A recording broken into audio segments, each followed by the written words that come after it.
What is going on, Jet fans? Matt O'Leary back with another video. In today's episode, I am going to break down Robert Saleh's press conference and talk about the biggest Jets news of the land, from Zach Wilson in concussion protocol that he's going to continue to start, an Aaron Rodgers update, and some other injury news as well. So let's get it rocking and rolling with Zach Wilson, who is in concussion protocol. Robert Saleh says if healthy, he'll start. Robert, if and when he comes out of the protocol, is he your quarterback? Yeah. Really not a surprise that it's going to be Zach Wilson starting the rest of the way if he is healthy. Felt bad for Zach Wilson in the first half of that game, was getting crushed. I think he took 5 sacks in the first half. Offensive line really, really bad. They had a horrendous game against the Miami Dolphins. And this is one of those games where you go and just...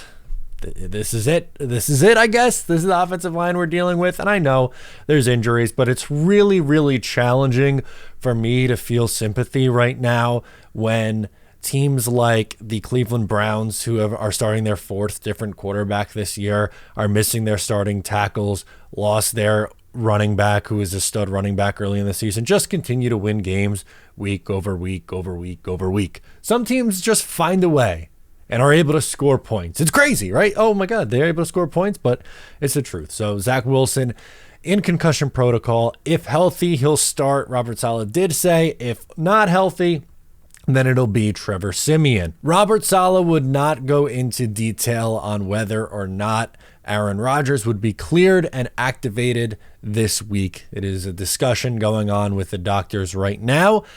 After the New York Jets were eliminated yesterday, I find it really hard to believe the Jets are considering activating Aaron Rodgers. Again, I just don't think that's something that makes a whole lot of sense, but you never know. Obviously, weird things could happen, but it's not something that I personally would expect to see if I'm the New York Jets, right? Like, I think I understand he was able to make this comeback, or he's, healthy enough to where he's participating in practice. The next step was this week was going to be 11 on 11, which was obviously a great sign. But now at 5-9, are you going to bring him back to maybe win 3 games and go 8-9 and still miss the playoffs? I don't know. I think the risk far outweighs the reward at this point. And when you look at just how bad the line was yesterday, you want to put him behind that offensive line? I'm not so sure. And, things would have been maybe a little different if they won that game yesterday and their season was still alive. If you were not eliminated yet from the playoffs, I think that is a different story. You try to, win out and put your best team out there. And if Rodgers is cleared, fine. But things change once you're eliminated and no longer in the mix. Robert Saleh also faced some tough questions from guys like Rich Cimini, for example. Thought, to ask him about if he's worried about his job. And I get it. When you're 5-9 and whatever the hell his record is over the last 3 years, you're going to get those questions. That's exactly what Rich was saying. And Saleh was like, listen, I'm just worried about Washington. He gave the very generic answer, which is fine. That's what I expected him to do. And he also went on to say that no staff changes this week. So Keith Carter, come on back. Nathaniel Hackett, come on back. Todd Downing, whoever else, Rob Calabrese, whatever other offensive staff member you want to talk about, they are all coming back this week. I would hope, maybe not expect, but I would hope that at the absolute bare minimum, if Robert Saleh, Joe Douglas are coming back, and I'm not necessarily saying they deserve to come back, but if they do, I hope at the very least they revamp this offensive coaching staff, because it is horrific. It is a horrific staff, and 3 more games is all I'll say. And finally, we close off with some not so great injury news. Quinton Jefferson injury, quote, doesn't look good. Now, Quinton Jefferson was having a really nice season for the New York Jets. So was Al Woods, 2 guys the Jets brought in from Seattle. Both unfortunately get hurt and look like they are going to now both be done for the season. Al Woods was kind of that veteran interior guy who was going to plug up the middle of a defense.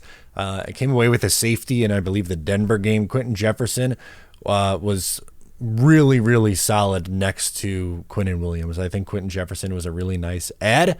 I'd consider bringing him back, but again, injuries play a factor, and who knows, they obviously need to improve this offensive line. So don't want to completely say, aha, yeah, that's it. It's going to be everyone's coming back. We're all good here on the defensive side of the ball. But Quinton Jefferson going down for the year is really a shame because he was playing incredibly well. So those are the main storylines from Robert Saleh's press conference today. Nothing really crazy juicy.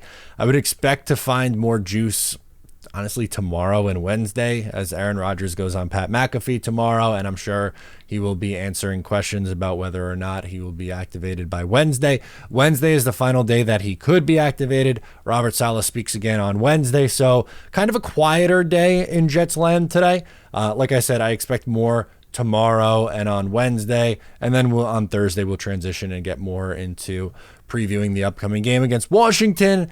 Nathaniel Hackett speaks on Thursday, so I'm sure he has something great to say.